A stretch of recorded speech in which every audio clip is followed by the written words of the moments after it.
Hello friends, आपका Aryavart educational academy में welcome है।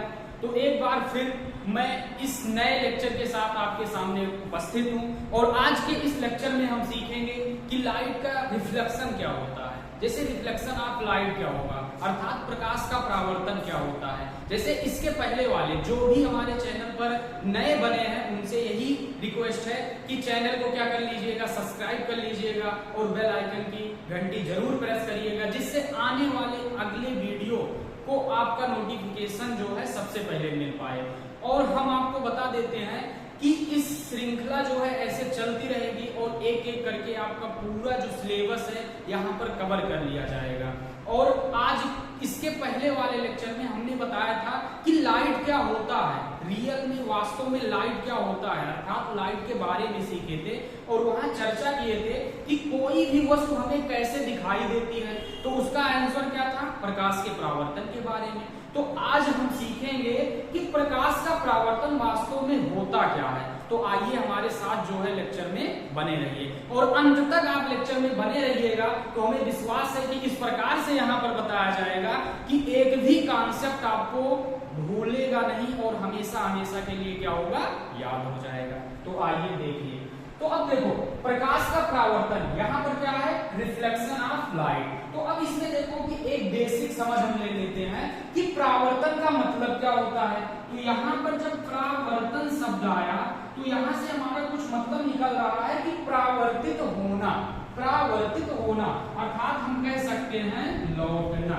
हम ये भी कह सकते हैं कि वापस लौटना। तो परावर्तन का मतलब यही है। तो अब हम क्या करते हैं, डिफिनीशन इसका देख लेते हैं कि वास्तव में इसकी परिभाषा क्या होती है। यहाँ हम आपके सुविधा के लिए क्या करते हैं, मुख्य बिंदु और क्या पॉइंट है इसको नोट कर लिए हैं। जिसको भी नोट्स बनाना है और सब लोग बनाइए और जब आप अपने अनुसार नोट्स बनाएंगे तो रिवीजन करने में भी क्या होगा, सहायता होगा।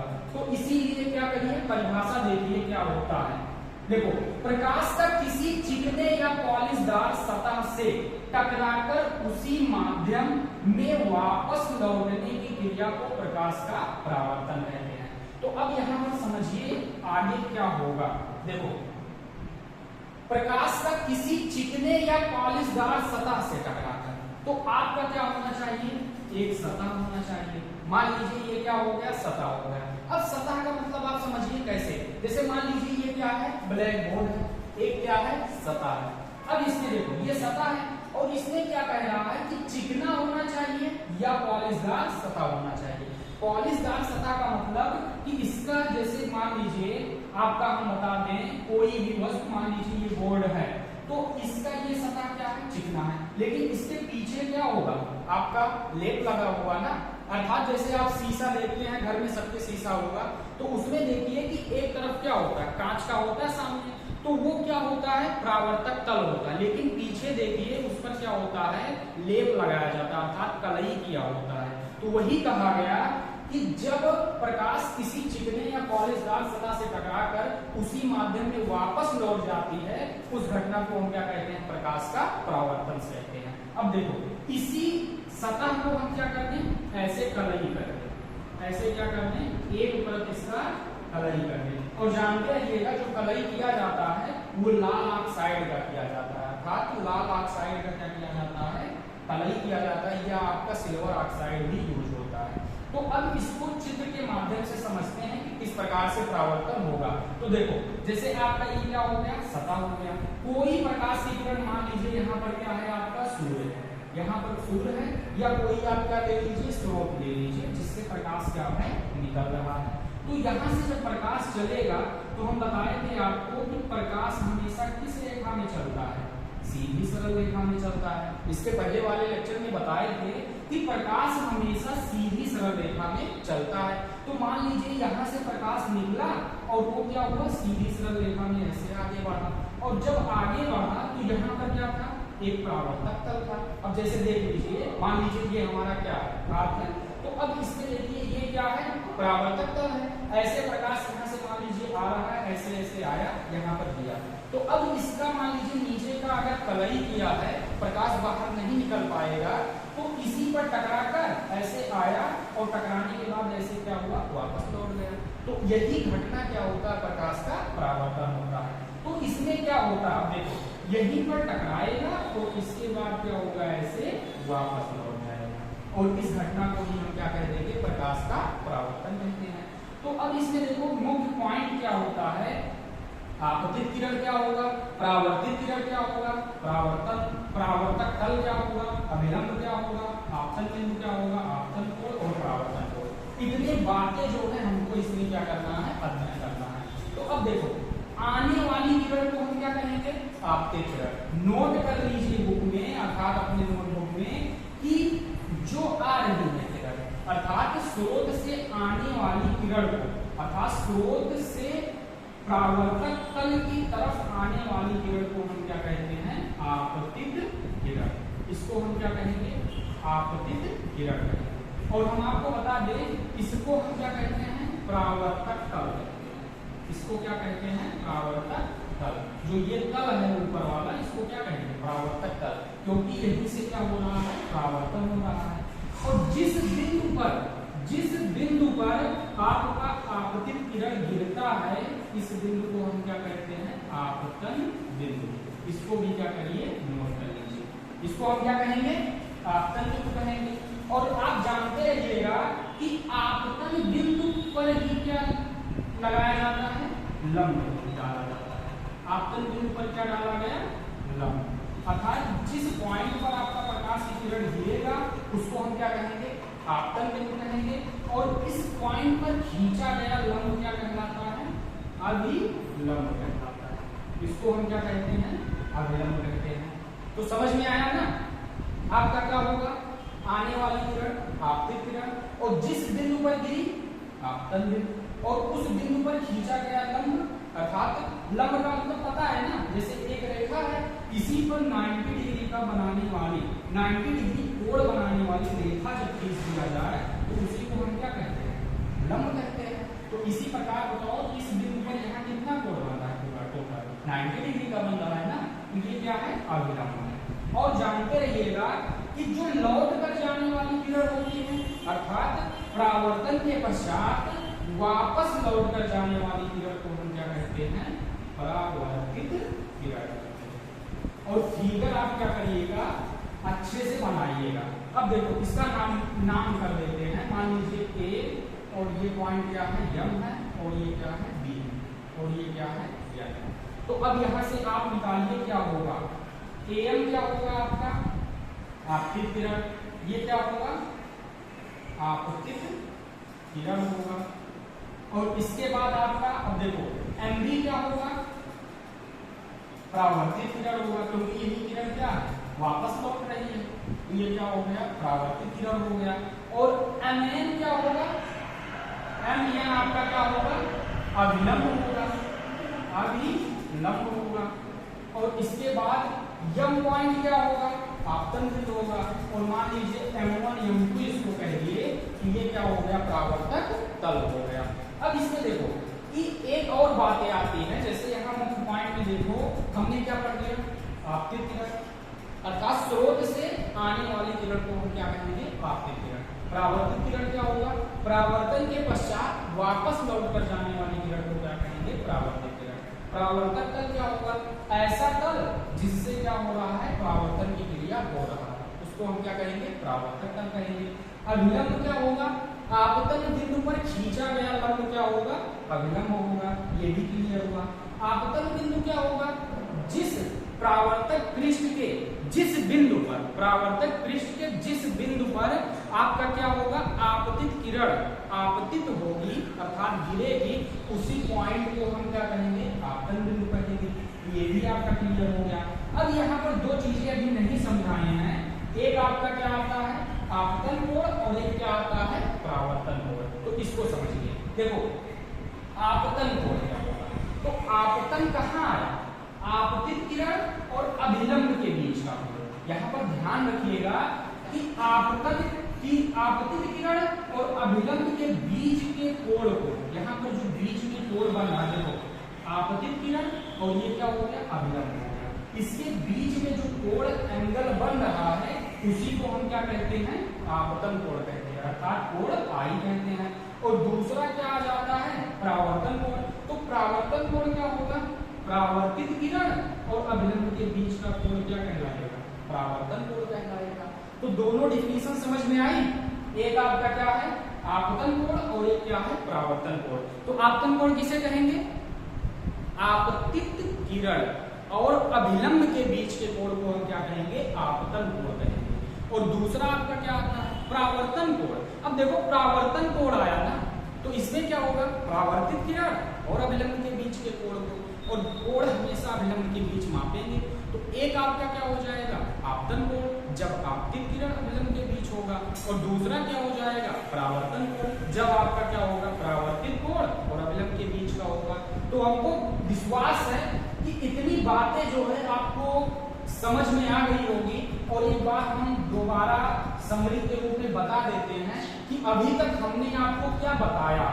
सबसे पहले हमने बताया कि प्रकाश का परावर्तन क्या होता है। तो डिफिनीशन यही दीजिएगा कि जब प्रकाश की किरणें किसी चिकने या पालिशदार सतह युक्त तल से टकराती हैं तो उनका अधिकांश भाग क्या होता है, उसी माध्यम में वापस लौट जाता है।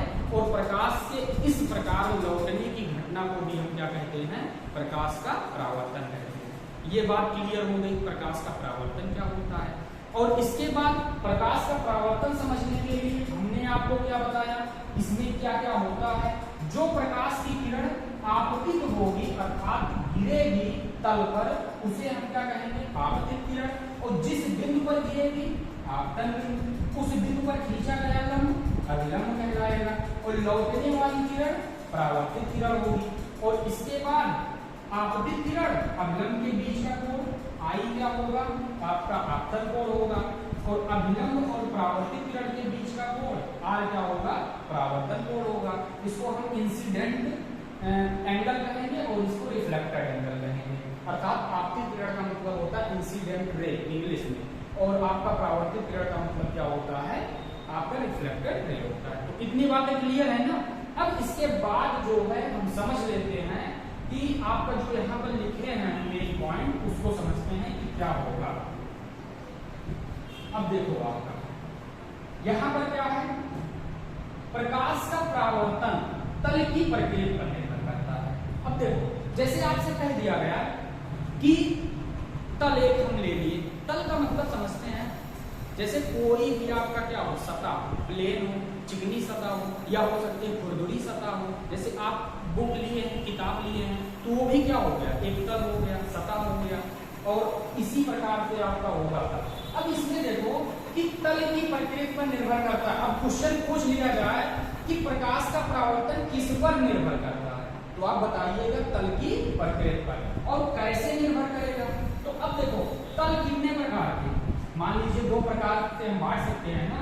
एक ऐसा तल हो जो क्या हो, जिसकी सतह चिकनी हो और नियमित हो, अर्थात वो क्या हो, हर जगह क्या हो, एक समान, अर्थात समतल हो, हम कह सकते हैं ऐसा। तो एक सतह क्या हो सकती है, समतल हो सकती है, लेकिन उसी स्थान पर एक ऐसा तल हो जो क्या हो, खुरदुरा हो। ऐसा भी तो तल हो सकता है, अर्थात वो क्या हो, समतल ना हो, एक बराबर ना हो। तो ऐसे तल हो सकते हैं। तो अब इसमें देखो परावर्तन भी क्या होगा, इसी आधार पर क्या होगा, बदल जाएगा। तो कैसे होगा, जब आपका प्रकाश का परावर्तन जो है किसी नियमित सतह वाले तल से होता है, अर्थात हम कह सकते हैं समतल से जब होता है कि आपका सतह क्या हो, प्लेन हो, तो जब उससे प्रकाश का परावर्तन होगा तो उसी को हम क्या कहेंगे, नियमित परावर्तन। मान लीजिए एक प्रकाश की किरण आई, ऐसे वापस लौट गई, एक प्रकाश की किरण और आई, ऐसे वापस लौट गई, एक प्रकाश की किरण ऐसे आई, परावर्तन के पश्चात वापस लौट गई। एक प्रकार से हम कह सकते हैं यहाँ पर क्या हो रहा है, नियमित परावर्तन हो रहा है। लेकिन अगर आपका खुरदुरा पृष्ठ है, खुरदुरा है या अनियमित सतह वाला है, तो इसमें क्या होगा, मान लीजिए प्रकाश की किरण ऐसे आई, यहाँ पर दी, तो अब परावर्तन के पश्चात इधर निकल गई। और एक प्रकाश की किरण ऐसे आई, परावर्तन के पश्चात इधर निकल गई। और एक प्रकाश की किरण मान लीजिए यहाँ पर आई और इसके बाद ऐसे निकल गई। अर्थात इसमें क्या होगा, अनियमित परावर्तन होगा। जैसे यहाँ पर मान लीजिए आई, ऐसे निकल गई, तो एक प्रकार से क्या होगा, यहाँ पर अनियमित परावर्तन होगा और प्रकाश की किरण चारों दिशाओं में फैल जाएगी। इस परावर्तन के अंतर्गत क्या होगी, प्रकाश की किरण चारों दिशाओं में फैल जाएगी और उस परावर्तन को हम क्या कह देंगे, अनियमित या मिश्रित परावर्तन। तो नियमित और मिश्रित परावर्तन समझ में आया। जब आपका सतह क्या हो, चिकनी हो, प्लेन हो, तो उसमें जो प्रकाश का परावर्तन होगा वो कैसा होगा, नियमित होगा। और जब आपका सतह क्या हो, खुरदुरी हो अर्थात अनियमित हो, वो क्या है, प्लेन नहीं है, तो उस कंडीशन में आपका क्या होगा, क्या कहते हैं, मिश्रित परावर्तन या अनियमित परावर्तन होगा। तो अब देखो, अनियमित परावर्तन के लाभ भी हैं, इसके क्या है, लाभ भी हैं। अब पूछो कैसे लाभ है, तो इसमें जानते रहिएगा। आप अखबार है, सब लोग अखबार देखे होंगे, पढ़ते भी होंगे कुछ लोग, और अखबार पढ़ना भी चाहिए। उससे क्या होती है, देश में क्या चल रहा है, वर्तमान में क्या हो रहा है, सबके बारे में पता चलता है। तो अब देखो, आपका अनियमित या मिश्रित परावर्तन के लाभ कैसे हैं। अखबार हुआ, तो क्या अभी कभी आप देखे हैं कि अखबार जो है चिकने पृष्ठ पर बनाया जाए। अखबार जो है चिकने पृष्ठ पर छापा जाता है, उसका कागज बहुत अच्छा होता है, ऐसा आप नहीं देखे होंगे। अखबार जो है हमेशा खुरदुरे पृष्ठ पर छपाई उसकी होती है। अब बात आई कि खुरदुरे पृष्ठ पर क्यों होता है, अर्थात उसका जो कागज होता है वो खुरदुरा क्यों होता है, उतना अच्छा नहीं होता है। तो इसका रीजन ये होता है कि अगर वो क्या होगा, खुरदुरा होगा, तो प्रकाश जब उस पर पड़ेगा तो चारों दिशाओं में क्या होगा, फैल जाएगा।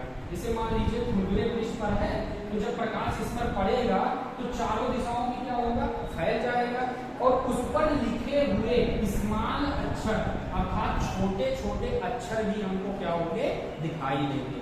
नहीं तो अगर हम चिकने पृष्ठ पर बना दें, अखबार की छपाई कर दें छोटे छोटे अक्षरों में, तो हमको क्या दिखाई देगा, नहीं दिखाई देगा, क्योंकि जब प्रकाश आएगा एक नियमित दिशा में ही निकलेगा ना, और हमारी आंखें जो है उसको आसानी से देख नहीं पाएगी। और जब खुरदुरे पृष्ठ पर रहता है तो आसानी से क्या होता है, देख लेती है।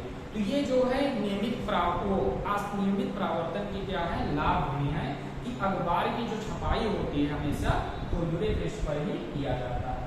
तो इस प्रकार से इतना जो है परावर्तन के बारे में यहाँ बताया गया। अब इसी में आप समझ लीजिए कि प्रकाश के परावर्तन जो होता है उसका नियम क्या है। जैसे आपको हम बता दें कि प्रकाश के परावर्तन का दो नियम होता है, रूल्स ऑफ रिफ्लेक्शन। तो यहाँ पर पूछा जाता है कि प्रकाश के परावर्तन के नियम, परावर्तन के नियम। अब इसमें देखो, प्रकाश के परावर्तन के कितने नियम होंगे, दो नियम, रूल यहाँ पर बनाया गया।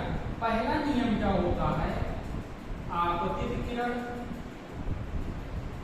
आपतित किरण, परावर्तित किरण,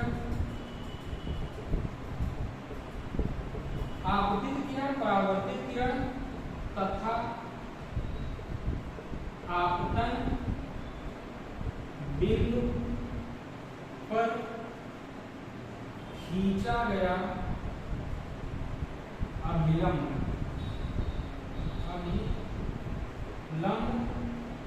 खींचा गया अभिलंब तीनों एक ही तल में होता है। अब इसमें देखो, प्रकाश के परावर्तन के नियम में आपका पहला नियम क्या आता है, आपतित किरण, परावर्तित किरण तथा आपतन बिंदु पर खींचा गया अभिलंब तीनों एक ही तल में होता है। तो इसको समझ लीजिए कैसे होगा, वही परिभाषा जैसे हम चित्र एक बार बना देते हैं कि कैसे होगा।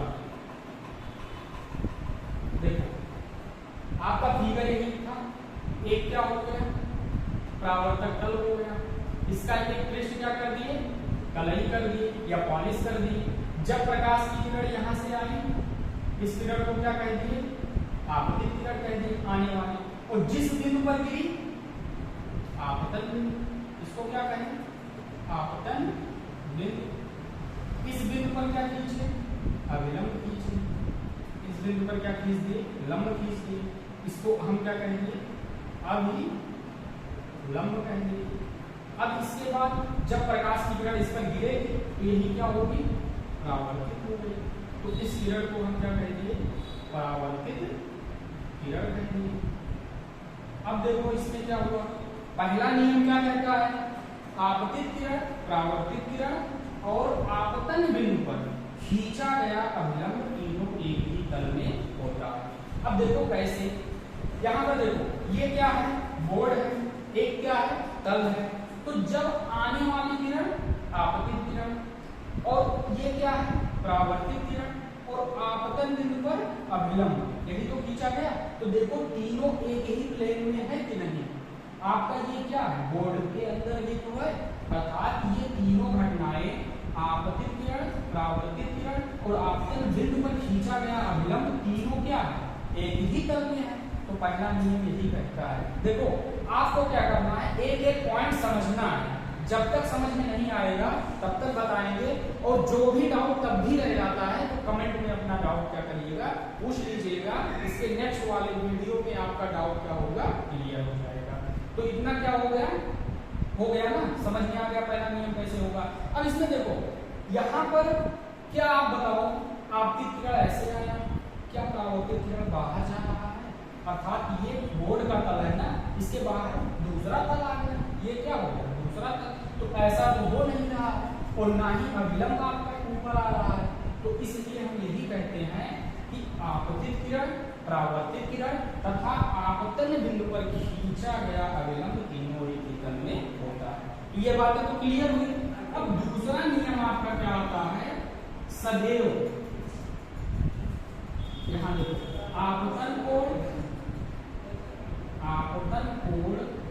जिसको हम क्या कहते हैं, कोण आई कहते हैं, सदैव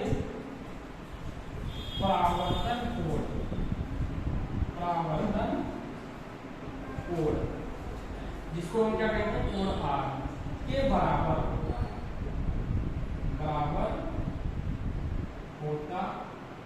है। अब इसमें देखो आपका दूसरा नियम क्या है, आपतन कोण आई सदैव परावर्तन कोण आर के क्या होता है, बराबर होता है। अब इसको समझो, आपतन कोण क्या होता है, आपतित किरण अभिलंब के बीच का कोण होता है आई, और परावर्तन कोण क्या होता है, परावर्तित किरण और अभिलंब के बीच का कोण होता है। तो हमेशा जानते रहिएगा कि परावर्तन के कंडीशन में कोण आई बराबर क्या होता है, कोण आर होता है, अर्थात आपतन कोण जितना होगा उतना ही क्या होगा, परावर्तन कोण होगा। और जानते रहिएगा, जैसे क्वेश्चन कह दिया गया कि एक प्रकाश की किरण जो है अभिलंब से 45 डिग्री कोण बनाते हुए आपतित होती है, तो बताओ उसका परावर्तन कोण क्या होगा। तो अभिलंब के साथ 45 डिग्री कोण बनाते हुए आपतित हो रही है, तो कोण आई बराबर क्या होगा, 45 डिग्री।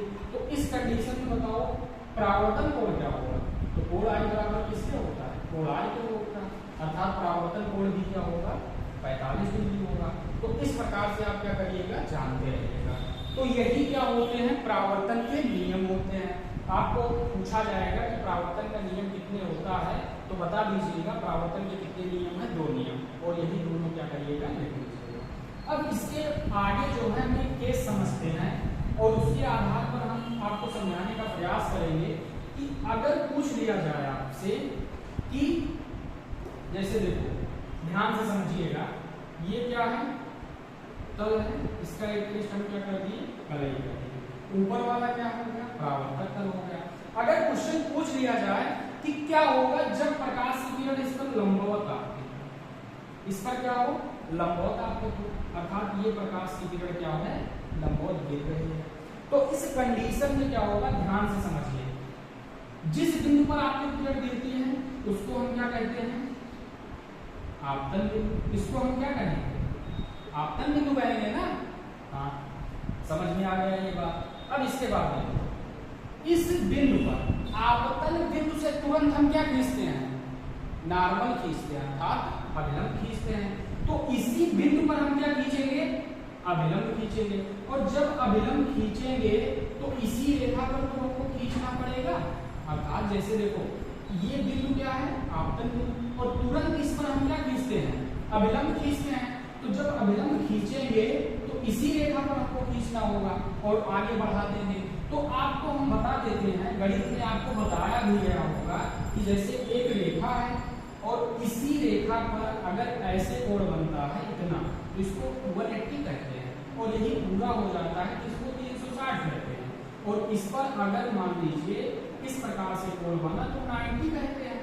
ये सब तो पता होगा, लेकिन कोई कहे कि 0 डिग्री का कोण बताओ क्या होगा, तो जानते रहिएगा कि ये रेखा है और इसी पर एक बार और ऐसे आप बढ़ा दीजिए, अर्थात पहले से एक रेखा है और कोई कह दे कि 0 डिग्री का कोण बनाकर दिखाओ, तो इसी रेखा पर क्या करिए, एक रेखा और ऐसे खींच दीजिए, तो इन दोनों रेखाओं के बीच का जो कोण होता है उसको हम क्या कहते हैं, 0 डिग्री कहते हैं।